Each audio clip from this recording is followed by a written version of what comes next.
하늘에는 구름이 드리워져 있었습니다. 날씨도 제 마음처럼 흐렸죠. 창문을 열어보니 주변 연립주택들이 조용히 아침을 맞이하고 있었어요. 남편이 떠난 지 10년이 되어 가는데 아직도 혼자 깨어나는 아침이 익숙하지 않네요. 침대 옆 탁자 위에는 소확행이라는 글자가 적힌 달력이 놓여 있었습니다. 소소하고 확실한 행복, 그런 것이 제게 있을까요? 부엌으로 향하며 오늘도 혼자 먹는 아침을 준비했어요. 토스트와 커피는 제 일상의 일부가 되었습니다. 아이들은 모두 제 곁을 떠났고 명절에나 얼굴을 보는 사이가 되었어요. 요즘은 전화마저도 뜸해진 것 같아 마음이 조금 쓸쓸하네요. 창밖을 보니 소나기가 내리기 시작했어요. 빗방울이 창문을 두드리는 소리가 마치 누군가가 문을 두드리는 것 같았습니다. 집에만 있기엔 너무 답답했어요. 우산을 집어들고 집을 나섰죠. 빗방울이 우산에 부딪히는 소리가 저를 따라다녔어요. 청량리역으로 발걸음이 자연스레 향했습니다. 남편과 함께 여행을 떠나던 그 시절이 문득 그리워졌어요. 역 앞에 도착하니 사람들이 분주하게 오가고 있었습니다. 젊은 연인들, 여행객들, 출퇴근하는 직장인들, 모두 누군가와 함께였죠. 저만 혼자였어요. 비에 젖은 땅에 무언가가 날려왔습니다. 전단지 한 장이었어요. 강릉 당일 기차 여행, 단 2만 원 그 문구가 이상하게 제 마음을 두드렸습니다. 바다 얼마나 오랜만일까요? 남편과 마지막으로 본 바다가 강릉이었던 것 같네요. 그 기억이 아련하게 다가왔어요. 전단지를 들고 역 안으로 들어갔습니다. 여행사 부스가 있었어요. 오늘도 자리 있나요? 제 입에서 나온 질문이 저도 놀라웠습니다. 여행사 직원은 밝게 웃으며 네, 아직 자리 있어요. 10시 출발인데 어떠세요? 라고 대답했어요. 마음이 이미 결정한 듯 했습니다. 생각보다 빨리 표를 끊었어요. 불과 1시간 후면 강릉으로 향하는 기차에 타게 될 거예요. 집에 돌아와 간단히 짐을 챙겼습니다. 여행이라고 해봐야 당일치기지만 오랜만에 설레었어요. 작은 가방에 물, 간식 모자, 그리고 카메라를 넣었습니다. 카메라는 남편이 선물해 준 것으로 오랫동안 서랍 속에 있었죠. 오늘은 무언가를 담고 싶다는 생각이 들었어요. 다시 청량리역으로 향했습니다. 플랫폼에 선이 열차가 들어오는 모습이 보였어요. 무궁화호 기차가 천천히 정차했습니다. 그리고 저는 알 수 없는 설렘을 안고 기차에 올랐어요. 이 여행이 제게 무엇을 가져다 줄지 그때는 몰랐습니다. 그저 바다를 보고 싶었을 뿐이죠. 기차에 오르니 사람들로 북적였어요. 대부분 저처럼 나이 지긋한 어르신들이었습니다. 2만 원짜리 기차 여행이라 시간 여유가 있는 사람들이 모인 듯했죠. 창가 자리를 찾아 앉았습니다. 가방에서 준비해온 빵과 보온병에 담긴 커피를 꺼냈어요. 창밖으로 서울의 풍경이 천천히 지나갔습니다. 여러분, 안녕하십니까? 오늘 강릉행 당일 여행 안내를 맡은 최진수입니다. 무뚝뚝한 목소리가 객실에 울려 퍼졌어요. 고개를 들어보니 60대 초반으로 보이는 남성이 서 있었습니다. 짙은 회색 점퍼에 낡은 모자를 쓴 그의 표정은 딱딱했어요. 마치 이 일이 즐겁지 않다는 듯한 얼굴이었죠. 오늘은 강릉까지 약 2시간 30분 소요됩니다. 도착 후에는 점심 식사, 건강용품 체험관, 그리고 경포대 해변순으로 일정이 진행됩니다. 최진수의 목소리에는 특별한 감정이 실려 있지 않았어요. 그저 기계적으로 안내를 하는 듯 했습니다. 눈빛은 어딘가 멀리 있는 듯 했죠. 저도 모르게 그의 얼굴을 유심히 보게 되었어요. 무엇이 그를 그렇게 만들었을까 하는 궁금증이 들었습니다. 기차가 터널을 지나자 갑자기 객실이 어두워졌어요. 그때 최진수와 눈이 마주쳤습니다. 저는 어색하게 미소를 지었지만 그는 빠르게 시선을 돌렸어요. 그의 손에 들린 서류철이 떨어졌고 몇 장의 종이가 바닥에 흩어졌습니다. 저는 반사적으로 몸을 숙여 종이를 주었어요. 괜찮으세요? 여기 있습니다.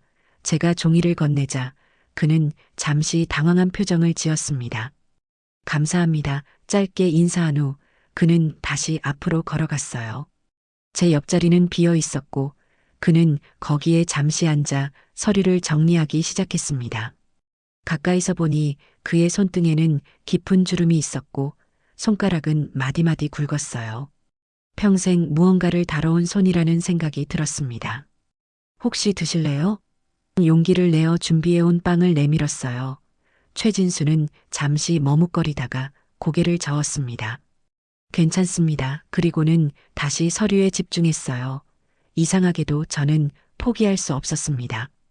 보온병에서 커피를 따라 그에게 건넸어요. 아침부터 바쁘셨을 텐데 한잔하세요. 제가 직접 내린 커피예요. 최진수는 잠시 망설이다가 커피를 받았습니다. 감사합니다. 그의 목소리가 조금 부드러워진 듯 했어요. 한 모금 마신 후 그의 표정이 살짝 풀렸습니다. 맛있네요. 짧은 한마디였지만 처음으로 그의 진심이 느껴졌어요. 강릉은 고향이신가요? 대화를 이어가고 싶어 물었습니다. 네, 그렇습니다. 지금은 서울에 살지만요. 아, 그러시군요. 가이드 일은 오래 하셨어요? 아닙니다. 사실 저는 원래 기관사였어요. 은퇴하고 얼마 안 됐습니다. 대화가 조금씩 이어지기 시작했어요. 기관사였다는 말에 저는 더 궁금해졌습니다. 평생 기차를 운전하다가 지금은 기차를 타고 다니며 사람들을 안내하는 그의 이야기가 들어보고 싶었어요. 최진수는 천천히 자신의 이야기를 풀어나갔습니다. 30년 넘게 기차를 몰았고 은퇴 후에는 할 일이 없어 우연히 시작한 가이드 일이라고 했어요. 평생 앞만 보고 달렸는데 이제는 옆을 볼 수 있어 좋다고 해야 할지. 그의 말에 묘한 쓸쓸함이 느껴졌습니다. 창밖으로 푸른 산과 강이 스쳐 지나갔어요. 최진수와의 대화는 어색하지만 이상하게 편안했습니다. 두 사람의 세월이 만들어낸 묘한 균형이었을까요? 기차는 강릉을 향해 달렸고 저는 오랜만에 누군가와 진솔한 대화를 나누고 있었어요. 그것만으로도 마음이 따뜻해졌습니다. 정동진역에 도착하니 하늘은 맑았습니다. 서울과는 다른 공기가 느껴졌어요. 소금기를 머금은 바다 냄새가 코끝을 스쳤죠. 모두 버스에 올라탔고 최진수는 앞자리에 앉아 주변 풍경을 설명했습니다. 그의 목소리에는 고향을 소개하는 자부심이 묻어 있었어요. 오전에 보였던 무뚝뚝함은 조금씩 사라지는 듯 했습니다. 점심 식사는 강릉 시내의 작은 식당에서 했어요. 메뉴는 초당두부와 감자옹심이었죠. 최진수는 강릉에 오면 꼭 먹어야 하는 음식이라며 처음으로 진심 어린 웃음을 보였습니다. 그 웃음이 참 좋았어요. 그의 눈가에 주름이 깊게 패이면서 푸근함이 느껴졌거든요. 식사 후 우리는 버스를 타고 이동했어요. 창밖으로 펼쳐진 강릉의 풍경이 아름다웠습니다. 작은 마을들, 푸른 산, 그리고 멀리서 보이는 바다까지 모든 것이 그림 같았죠. 최진수는 조용히 창밖을 바라보다가 문득 제게 말을 건넸어요. 혼자 여행 오셨나요? 네, 그렇습니다. 무료한 일상에서 잠시 벗어나고 싶었어요. 좋은 선택이셨네요. 가끔은 혼자만의 시간이 필요하죠. 그의 말에 공감이 됐어요. 혼자라는 것이 때로는 외롭지만 때로는 자유롭다는 사실을 우리 두 사람은 알고 있었던 걸까요? 버스가 멈춘 곳은 건강용품 체험관이었습니다. 내리자마자 직원들이 반갑게 맞이했어요. 최진수는 무언가 미안한 표정으로 1시간 정도 체험하시고 나오시면 됩니다라고 말했죠. 안으로 들어가니 온갖 건강용품이 진열되어 있었고 직원들은 열심히 제품을 설명했습니다. 다른 어르신들은 관심 있게 체험하고 계셨지만 저는 그저 둘러보기만 했어요. 최진수가 입구 근처에서 초조한 듯 서성이는 모습이 보였습니다. 그의 표정에서 모든 것을 알아챘어요. 이런 쇼핑 체험이 여행사의 수익원이라는 것을요. 저는 그에게 다가갔습니다. 괜찮아요. 다들 사시는 거죠? 그는 놀란 듯 저를 바라봤어요. 죄송합니다. 이런 코스가 있다는 걸 미리 말씀드렸어야 했는데. 알고 있었어요. 2만 원짜리 여행이니까요. 제 말에 그는 처음으로 편안한 웃음을 지었습니다. 이해해 주셔서 감사합니다. 저는 작은 쿠션을 하나 샀어요. 꼭 필요해서가 아니라 그의 부담을 덜어주고 싶었기 때문이었죠. 최진수는 그 모습을 보며 고마움이 담긴 눈빛을 보냈습니다. 우리 사이에 무언가 통하는 것이 있었어요. 말로 표현하지 않아도 서로의 마음을 읽을 수 있는 그런 것 말입니다. 체험관을 나와 다시 버스에 탔을 때 최진수는 제 옆자리에 앉았어요. 다음은 진짜 강릉다운 곳으로 모시고 갈게요. 그의 말에는 자신감이 넘쳤습니다. 아까와는 다른 모습이었죠. 마치 오랜 친구에게 자신의 고향을 소개하듯 설레는 표정이었어요. 버스 창문 너머로 점점 바다가 가까워지는 것이 보였습니다. 마음이 두근거렸어요. 남편과 함께 온 이후 너무 오랜만에 보는 바다였으니까요. 최진수는 제 표정을 살피더니 조용히 말했습니다. 바다를 보고 싶으셨죠? 네, 어떻게 아셨어요? 눈빛에서 보였습니다. 제 어머니도 그런 눈빛이셨거든요. 바다를 무척 좋아하셨어요. 갑자기 그의 목소리가 부드러워졌습니다. 나이든 남자의 쉰 목소리였지만 그 안에는 따스함이 묻어 있었어요. 저는 그 순간 최진수라는 사람이 단순한 가이드가 아니라는 것을 느꼈습니다. 그는 누군가의 아들이자 기관사였고 또 다른 누군가에게는 의미 있는 사람이었을 테죠. 버스가 경포대 해변에 도착했습니다. 사람들이 하나둘 내리기 시작했어요. 저도 설레는 마음으로 버스에서 내렸습니다. 그리고 저는 알았어요. 이 여행이 단순히 바다를 보러 온 것이 아니라 무언가를 찾으러 온 여정이라는 것을요. 그것이 무엇인지는 아직 몰랐지만 그 답이 가까워지고 있다는 느낌이 들었습니다. 경포대 해변에 발을 내디디는 순간 마음이 들뜨는 듯 했어요. 넓고 푸른 바다가 저를 반겼습니다. 파도 소리와 갈매기 울음이 어우러져 자연의 교향곡을 들려주는 것 같았죠. 하늘과 바다가 맞닿은 수평선은 그 끝을 알 수 없을 만큼 멀고 아득했습니다. 이런 광경을 마지막으로 본 것이 언제였을까요? 남편과 함께였던 그때가 문득 떠올랐어요. 일행들은 저마다 사진을 찍거나 모래사장을 거닐며 자유시간을 보내고 있었습니다. 저는 혼자 바다를 향해 천천히 걸어갔어요. 봄바람이 차갑게 느껴졌지만 그 안에는 따스한 기운도 함께 있었죠. 마치 제 마음처럼 말이에요. 외로움과 그리움이 공존하는 그런 미묘한 감정이 파도처럼 밀려왔다 다시 빠져나갔습니다. 모래 위에 발자국을 남기며 걷다가 문득 해변 끝자락에 홀로 서 있는 최진수의 모습이 눈에 들어왔어요. 그는 담배를 피우며 바다를 바라보고 있었습니다. 그 뒷모습이 왠지 쓸쓸해 보였어요. 망설임 없이 그쪽으로 걸어갔습니다. 매일 바다를 보는 게 부럽네요. 최진수는 깜짝 놀란 듯 뒤를 돌아보았습니다. 그리고는 이내 미소를 지었어요. 사실 매일 와도 제대로 구경은 못해요. 저는 늘 기다리는 사람이니까요. 그의 말에 묘한 공감이 느껴졌습니다. 저도 늘 누군가를 기다렸던 사람이었으니까요. 남편을 기다리고 아이들을 기다리고 그리고 지금은 그저 시간이 지나가기를 기다리고 있는 것 같았어요. 바다는 참 이상해요. 보고 있으면 외롭기도 하고 위로가 되기도 하고. 제 말에 최진수는 고개를 끄덕였습니다. 그래서 바다가 좋은지도 모르죠. 우리 마음을 있는 그대로 받아주니까. 담배를 모래에 비벼 끈 후 그는 제게 걸어갈 방향을 손짓으로 물었어요. 저는 고개를 끄덕였고 우리는 나란히 걷기 시작했습니다. 처음에는 말없이 걸었어요. 그런데 이상하게도 그 침묵이 불편하지 않았습니다.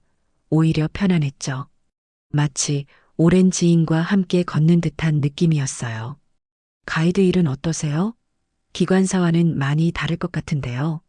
네, 많이 달라요. 기관사 때는 앞만 보고 달렸는데 지금은 옆을 봐야 하니까요. 사람들의 표정도 살피고 말도 해야 하고 쉽지만은 않네요. 그의 솔직한 대답이 좋았습니다. 꾸밈없이 자신의 이야기를 하는 모습에서 진정성이 느껴졌어요. 그래도 사람들에게 좋은 추억을 만들어주는 일이잖아요. 의미 있는 일이라 생각해요. 최진수는 잠시 생각에 잠기는 듯 했습니다. 그런 면에서 보면 그렇네요. 저도 오늘 덕분에 새롭게 생각하게 됐습니다.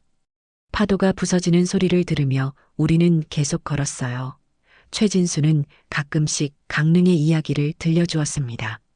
어린 시절 이 해변에서 놀았던 추억, 처음 기관사가 되어 고향을 떠났던 날, 그리고 은퇴 후 다시 돌아온 이야기까지 그의 인생이 조금씩 제게 전해졌어요. 가족은 어떠세요? 조심스럽게 물었습니다. 아내는 10년 전에 하늘나라로 갔어요. 자식은 없습니다. 그의 목소리가 살짝 떨렸어요. 저도 비슷해요.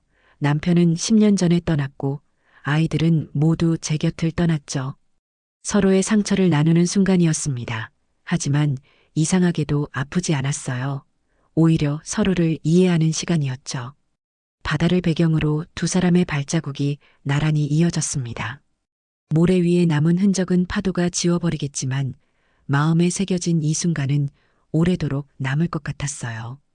해변을 한 바퀴 돌아 다시 집합 장소로 돌아오는 길, 최진수는 문득 발걸음을 멈추었습니다. 사실은 오늘 마지막 안내예요. 다음 주부터는 다른 일을 시작하거든요. 아, 그러시군요. 어떤 일인지 물어봐도 될까요? 서울에서 살게 됐어요. 이 나이에 새로운 시작이라 좀 두렵기도 합니다만. 그의 말에 왠지 가슴이 뛰었어요. 서울이라 혹시 다시 만날 수 있을까 하는 생각이 들었습니다. 하지만 그런 마음을 내색하지 않았어요. 그저 새로운 시작, 좋은 일이네요 라고 말했을 뿐이죠. 바다를 등지고 버스로 돌아가는 길, 저는 몇 번이나 뒤를 돌아보았습니다.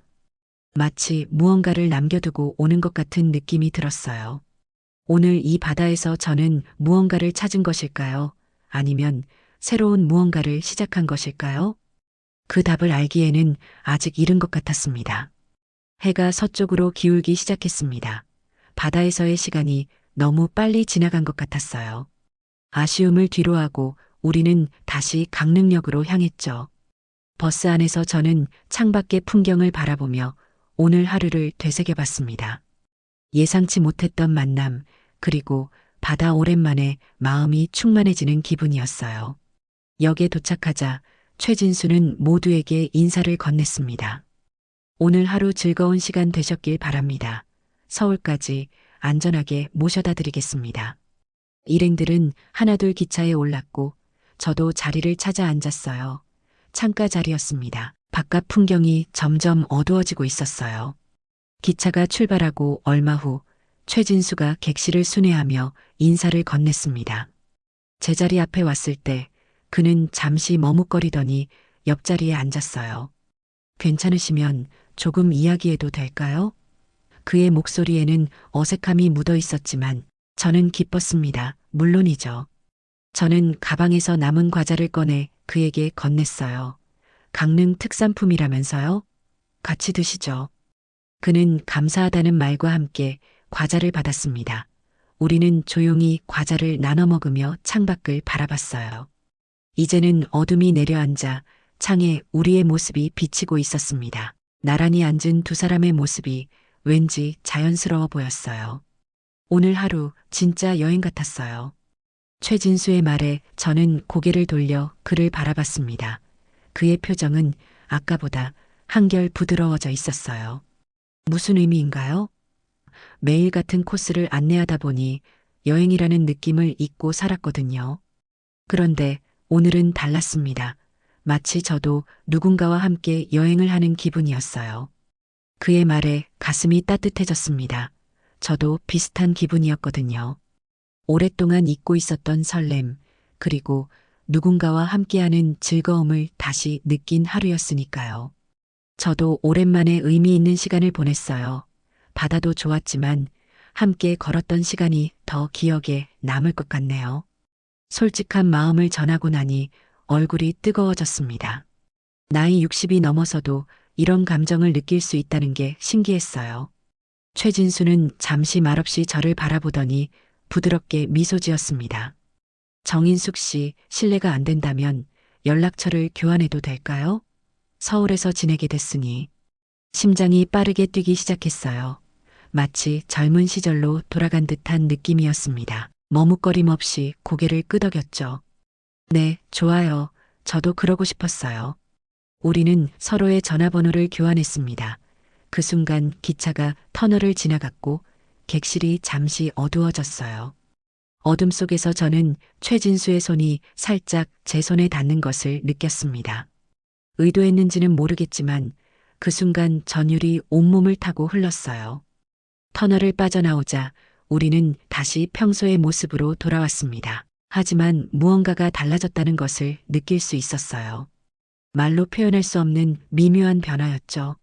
최진수는 다른 손님들을 챙기기 위해 자리에서 일어났고 저는 다시 창밖을 바라봤습니다. 그러나 이제는 풍경보다 유리에 비친 제 모습이 더 눈에 들어왔어요. 오랜만에 환하게 웃고 있는 제 얼굴이었습니다. 서울로 돌아가는 기차 안에서 저는 생각했어요. 오늘 아침 무료함을 견디지 못해 무작정 나선 여행이 이렇게 특별한 시간이 될 줄은 몰랐다고요. 단 2만 원으로 시작된 여행이 제 마음속에 얼마나 큰 파동을 일으킬지 그때는 알지 못했습니다. 청량리역이 가까워질수록 마음이 조금씩 무거워졌어요. 이대로 헤어지면 정말 다시 만날 수 있을까 하는 불안감이 들었거든요. 하지만 동시에 기대감도 있었습니다. 서울에서 새로운 시작을 한다던 최진수의 말이 자꾸 귓가를 맴돌았어요. 기차가 천천히 청량리역에 들어섰습니다. 하루를 시작했던 곳으로 다시 돌아왔지만 제 마음은 이미 다른 곳에 가 있었어요. 최진수는 모든 손님들이 내리는 것을 배웅하고 있었습니다. 저는 마지막으로 그에게 다가가 인사를 건넸어요. 오늘 정말 좋은 시간이었습니다. 감사해요. 저도요. 곧 연락드릴게요. 짧은 인사를 나누고 저는 역을 빠져나왔습니다. 집으로 향하는 발걸음이 오늘따라 가벼웠어요. 가슴 한 구석에는 설렘이 자리 잡고 있었습니다. 오랜만에 느끼는 감정이었죠. 내일이 기다려지는 그런 마음이었습니다. 일상으로 돌아온 지 일주일이 지났습니다. 강릉 여행의 기억은 점점 꿈처럼 느껴졌어요. 최진수에게서는 아직 연락이 없었죠. 매일 전화기를 확인하는 제 모습이 우습게 느껴졌습니다. 이 나이에 이런 감정을 갖는 것이 부끄러운 일일까요? 그러나 마음은 솔직했어요. 그를 다시 만나고 싶었습니다. 청량리 전통시장으로 장을 보러 가는 날이었어요. 평소처럼 채소와 과일 그리고 반찬거리를 사러 집을 나섰습니다. 하늘은 맑았고 바람이 살랑거렸어요. 가방에 시장 바구니를 넣고 걸어가는 길, 문득 강릉 바다가 생각났습니다. 그곳에서 나눈 대화, 그리고 나란히 걸었던 시간이 그리워졌어요. 시장 입구에 있는 마트에 들어가려는 순간 누군가와 마주쳤습니다. 깜짝 놀라 고개를 들었을 때 그 얼굴이 눈에 들어왔어요. 최진수였습니다. 그도 저를 보고 놀란 듯 했어요. 정인숙 씨? 최진수 씨. 우리는 동시에 이름을 부르며 어색하게 웃었습니다. 그는 평소와 다른 모습이었어요. 가이드 유니폼이 아닌 평범한 점퍼와 청바지 차림이었습니다. 더 편안해 보였고 더 자연스러워 보였어요. 선생님 기억하시죠? 그날 강릉 물론이죠. 어떻게 여기서? 제가 이 근처에서 자취하게 됐어요. 조그만 원룸이지만요. 그의 말에 가슴이 뛰기 시작했어요. 정말 우연의 일치라고 해야 할까요? 아니면 운명이라고 해야 할까요? 아무튼 그가 이 동네에 살게 되었다는 사실이 너무 기뻤습니다. 그럼 저와 같은 동네 주민이 되셨네요. 저도 여기서 오래 살았거든요. 정말요? 그렇다면 혹시 시간 괜찮으시면 커피라도 한잔 하실래요? 망설임 없이 고개를 끄덕였습니다. 장보기는 잠시 미뤄두고 우리는 시장 근처의 작은 카페로 향했어요. 아담한 공간에 앉아 커피를 주문했습니다. 창가 자리였어요. 햇살이 따스하게 내리쬐고 있었죠. 연락드리려고 했는데 좀 망설여졌어요. 최진수의 솔직한 고백에 저는 웃음을 지었습니다. 저도 기다리고 있었어요. 어떻게 지내셨나요? 대화는 자연스럽게 이어졌어요. 그는 청량리 근처에서 관광 가이드 아르바이트를 시작했다고 했습니다. 은퇴 후에도 계속 일하고 싶었고 사람들과 만나는 것이 외로움을 달래는 방법이라고 했어요. 저는 제 이야기를 했습니다. 오래된 주택에 혼자 살며 가끔 이웃들과 수다를 떨거나 텃밭을 가꾸는 일장을요. 처음 뵀을 때는 말씀이 없으신 줄 알았어요. 사실 저도 그래요. 원래는 말이 없는 사람인데 인숙 씨와는 왜 이렇게 말이 많아지는지 모르겠네요. 그의 말에 가슴이 따뜻해졌습니다. 저도 비슷한 감정이었어요. 평소에는 말수가 적은 편인데 최진수와 있으면 이야기하고 싶은 것들이 자꾸 떠올랐거든요. 커피를 마시며 우리는 서로의 과거를 조금씩 나눴습니다. 그는 30년 넘게 기관사로 일했고 전국 방방곡곡을 다녔다고 했어요.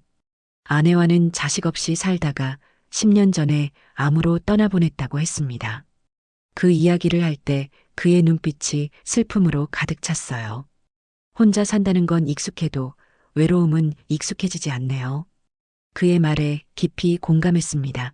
저도 남편이 떠난 후 매일 밤 빈 침대를 마주하는 것이 가장 힘들었으니까요. 아이들은 있지만 그들은 자신의 삶이 있어서 자주 보지 못했죠. 때로는 그냥 말할 수 있는 누군가가 있다는 것만으로도 위로가 돼요. 제 말에 최진수는 고개를 끄덕였습니다. 그의 손이 테이블 위에서 제 손 가까이 움직였어요. 그런데 이상하게도 어색하지 않았습니다. 오히려 자연스럽게 느껴졌죠. 이렇게 만난 것도 다 인연인 것 같네요. 혹시 내일 시간 괜찮으시면 함께 산책이라도 할까요? 중랑천이 이쪽에선 좋다고 하던데. 머뭇거림 없이 네, 좋아요라고 대답했습니다. 마음 한구석에서는 너무 서두르는 건 아닐까 하는 걱정도 있었지만 이미 마음은 결정한 듯 했어요. 최진수와 더 많은 시간을 보내고 싶었습니다. 카페를 나와 함께 시장을 둘러보았어요. 그는 제가 장을 보는 것을 도와주었고 저는 그에게 맛있는 반찬 가게를 소개해 주었습니다. 평범한 일상이었지만 누군가와 함께한다는 것만으로도 특별하게 느껴졌어요. 헤어질 때 우리는 내일 만날 약속을 다시 한번 확인했습니다. 집으로 돌아오는 길 발걸음이 가벼웠어요. 마치 수십 년 전 남편과 데이트를 하고 돌아오던 그 시절의 감정이 다시 살아난 듯 했습니다. 하지만 이번엔 달랐어요. 더 깊고 더 조용하고 더 성숙한 감정이었으니까요. 집에 도착해 장바구니를 내려놓으며 생각했습니다. 어쩌면 이것이 인생의 새로운 장의 시작일지도 모른다고요. 그리고 그 생각이 전혀 두렵지 않았습니다. 다음 날 아침 평소보다 일찍 일어났습니다. 창문을 열어보니 봄날의 맑은 하늘이 펼쳐져 있었어요. 오늘은 최진수와의 첫 산책이 있는 날이었죠. 가슴이 설레는 것을 느끼며 옷장 앞에 섰습니다. 무엇을 입을지 고민하는 제 모습이 우습기도 했지만 오랜만에 느끼는 설렘이 좋았어요. 결국 연한 파스텔 색상의 가디건과 편안한 바지를 골랐습니다. 화려하지 않지만 단정한 모습이었어요. 약속 시간은 10시, 중랑천 공원 입구에서 만나기로 했습니다. 집을 나서는데 마음이 들떠 있었어요. 전날 밤에는 잠도 설쳤으니까요. 이 나이에 이런 감정을 느끼는 게 맞는 걸까 하는 고민도 있었지만 이내 떨쳐버렸습니다. 나이는 그저 숫자일 뿐이라고 스스로에게 말했어요. 공원 입구에 도착하니 최진수가 벤치에 앉아 기다리고 있었습니다. 저를 발견하자 그는 자리에서 일어나 손을 흔들었어요. 단정한 셔츠에 베이지색 바지를 입은 그의 모습이 참 좋아 보였습니다. 이전의 가이드 모습과는 또 다른 편안함이 느껴졌어요. 기다리셨어요? 아니요, 방금 왔어요. 오늘 날씨가 참 좋네요. 어색한 인사를 나누고 우리는 걷기 시작했습니다. 중랑천 둑길을 따라 벚꽃이 한창이었어요. 분홍빛 꽃잎이 바람에 흩날리며 우리 주위를 맴돌았습니다. 마치 축복해주는 것 같았죠. 처음에는 말없이 걸었어요. 그런데 이상하게도 그 침묵이 불편하지 않았습니다. 서로의 존재만으로도 충분히 편안하게 느껴졌어요. 강물이 잔잔하게 흐르는 소리, 새들의 지저김, 그리고 우리의 발걸음 소리가 조화를 이루고 있었습니다. 제가 젊었을 때는 이런 곳에서 시간을 보낼 여유가 없었어요. 항상 일만 했거든요. 최진수의 말에 고개를 끄덕였습니다. 저도 그랬어요. 아이들 키우고 집안일하고 주변을 돌아볼 여유가 없었죠. 그래서 지금이 더 소중한지도 모르겠네요. 이렇게 천천히 걸으면서 계절을 느낄 수 있으니까요. 그의 말에 공감했어요. 젊었을 때는 알지 못했던 소소한 행복의 가치를 이제야 깨닫고 있었으니까요. 벚꽃이 만개한 나무 아래에서 우리는 잠시 멈춰 섰습니다. 꽃잎이 바람에 흩날려 우리 머리 위로 내려앉았어요. 첫사랑이 언제셨어요? 갑작스러운 질문에 놀랐지만 이내 웃음이 나왔습니다. 고등학교 때였어요. 반 옆자리 남학생이었죠. 하지만 고백도 못하고 졸업했어요. 저는 20살 때 기차역에서 만난 여학생이었어요. 그때는 용기가 없어서 말 한마디 못 건넸지만 10년 동안 생각났었죠. 우리는 서로의 첫사랑 이야기를 나누며 웃었습니다. 그리고 자연스럽게 부모님 이야기, 학창 시절 이야기, 직장 생활 이야기까지 나눴어요. 마치 오랜 시간을 거슬러 올라가 서로의 인생을 하나하나 살펴보는 기분이었습니다. 가끔은 인생을 다시 살 수 있다면 어떻게 살았을까 생각해요. 최진수의 말에 저는 잠시 생각에 잠겼어요. 저는 더 용기 있게 살았을 것 같아요. 하고 싶은 일도 더 해보고, 가보고 싶은 곳도 더 가보고. 저도 비슷해요. 일만 하지 말고 더 많이 느끼며 살았을 거예요. 그리고 그는 잠시 말을 멈추었다가 다시 이어갔습니다. 아마 더 일찍 인숙 씨 같은 분을 만나려고 노력했을 거예요. 그 말에 가슴이 따뜻해졌어요. 무심코 그의 손을 바라보았습니다. 거칠고 굵은 손가락이었지만 왠지 편안함이 느껴졌어요. 손을 잡고 싶다는 충동이 들었지만 아직은 그러지 않았습니다. 서로의 마음은 닿아 있는 것 같은데 몸은 조금 떨어져 있었어요.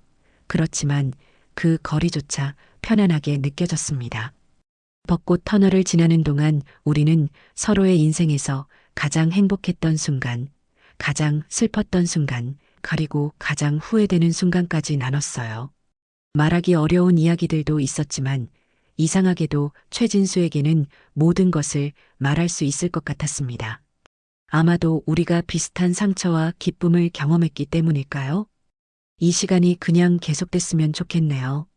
벚꽃잎이 흩날리는 순간 최진수가 불쑥 말했어요. 그의 목소리에는 진심이 담겨 있었습니다. 저는 고개를 끄덕였어요. 저도 그렇게 느껴요. 해가 중천에 떠올랐을 때 우리는 강변 카페에 앉아 차를 마셨습니다. 창밖으로 보이는 풍경이 그림처럼 아름다웠어요. 강물에 반사된 햇빛이 반짝이고 벚꽃잎은 여전히 바람에 날렸습니다. 행복이란 이런 것이 아닐까 생각했어요. 특별한 무언가가 아니라 함께 있는 이 순간의 평화로움이요. 다음에는 제가 사는 집에서 식사라도 대접할게요. 된장찌개는 자신 있어요. 제 말에 최진수는 환하게 웃었습니다. 정말요?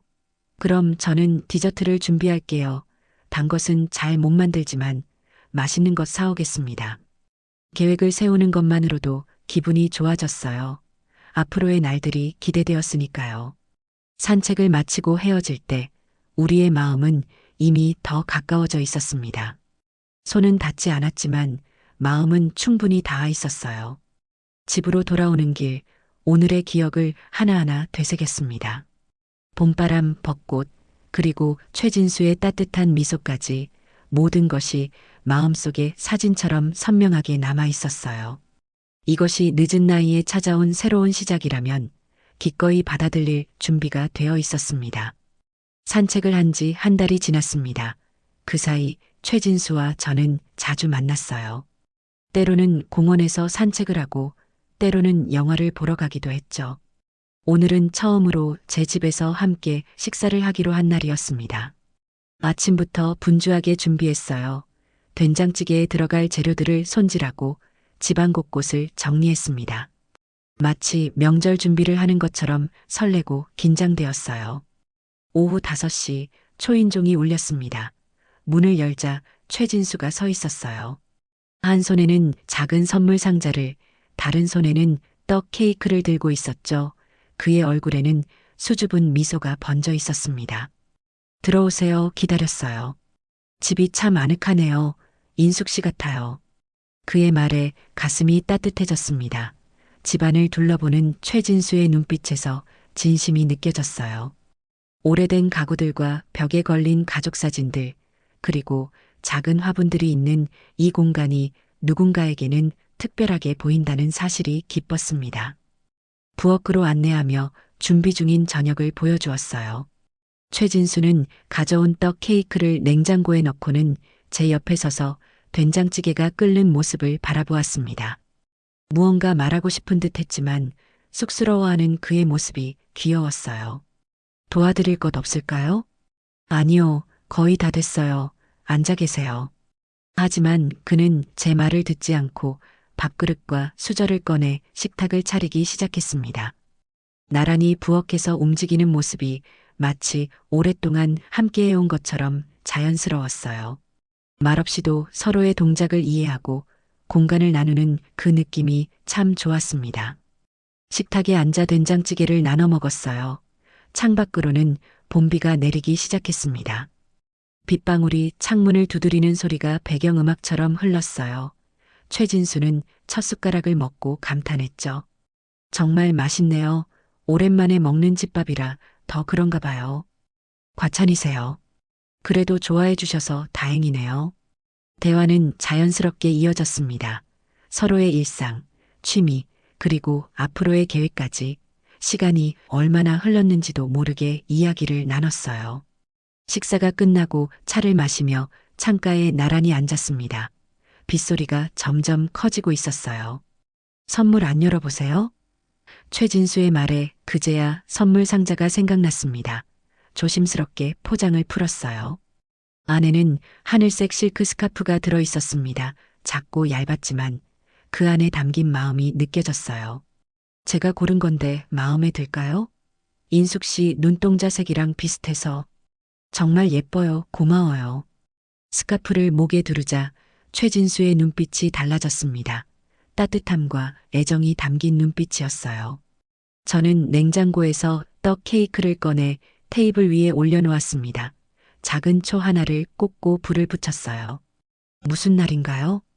특별한 날은 아니에요. 그냥 우리의 첫 집밥을 기념해서요. 촛불을 함께 불어 끄고 케이크를 나눠 먹었습니다. 달콤한 맛이 입안에 퍼졌어요. 최진수는 잠시 생각에 잠기더니 조용히 물었습니다. 인숙 씨 이런 관계는 뭐라고 불러야 하나요? 갑작스러운 질문에 잠시 당황했지만 곧 미소를 지었어요. 글쎄요, 그냥 서로를 아끼는 관계면 되지 않을까요? 그는 고개를 끄덕였습니다. 네, 그것으로 충분해요. 이름이 중요한 게 아니라 마음이 중요하니까요. 창밖에 비는 계속 내리고 있었어요. 우리는 서로 말없이 그 소리를 들었습니다. 묘한 평화로움이 방 안에 가득했어요. 뜨거운 열정이 아닌 차분하고 깊은 감정이 우리 사이에 흐르고 있었죠. 최진수의 손이 조심스럽게 제 손 위에 놓였습니다. 처음으로 우리의 손이 마주한 순간이었어요. 그의 손은 거칠었지만 따뜻했습니다. 마치 오랜 시간을 견뎌온 사람의 손길 같았어요. 저는 그 손을 조용히 잡았습니다. 말이 필요 없는 순간이었어요. 인생의 마지막 정류장에서 이렇게 누군가를 만날 수 있을 거라고는 생각 못했어요. 최진수의 말에 제 마음도 잔잔히 흔들렸습니다. 저도요 하지만 지금은 참 감사해요. 당신이 제 일상에 함께 해주어서. 우리는 비가 그칠 때까지 창가에 나란히 앉아 있었습니다. 때론 대화를 나누고 때론 그저 침묵을 즐겼어요. 이름을 붙이기 어려운 관계였지만 그것이 중요한 것이 아니었습니다. 서로를 이해하고 위로하고 함께 있는 것만으로도 충분했어요. 밤이 깊어갈 무렵 최진수는 집으로 돌아갔습니다. 문 앞에서 우리는 잠시 서로를 바라보았어요. 어떤 말보다 깊은 눈빛을 교환했죠. 그리고 짧지만 따뜻한 포옹을 나눴습니다. 말없는 약속이 오갔어요. 내일 또 만나자는. 혼자 남은 집안을 정리하며 생각했습니다. 사람은 누구나 인생의 마지막 정류장쯤에서 멈춰설 사람을 한 명쯤은 기다리는 것 같아요. 저는 그날 청량리역에서 그 사람을 탔고 강릉 바다에서 잠깐 멈췄다가 지금 제 마음에 정차해 있습니다. 아직 여정은 끝나지 않았어요. 오히려 새로운 여행이 시작된 것인지도 모릅니다. 창밖의 비는 그치고 달빛이 방 안으로 스며들었어요. 오늘 밤은 유독 별이 밝게 빛나는 것 같았습니다. 마치 우리의 새로운 시작을 축복해주는 듯이요.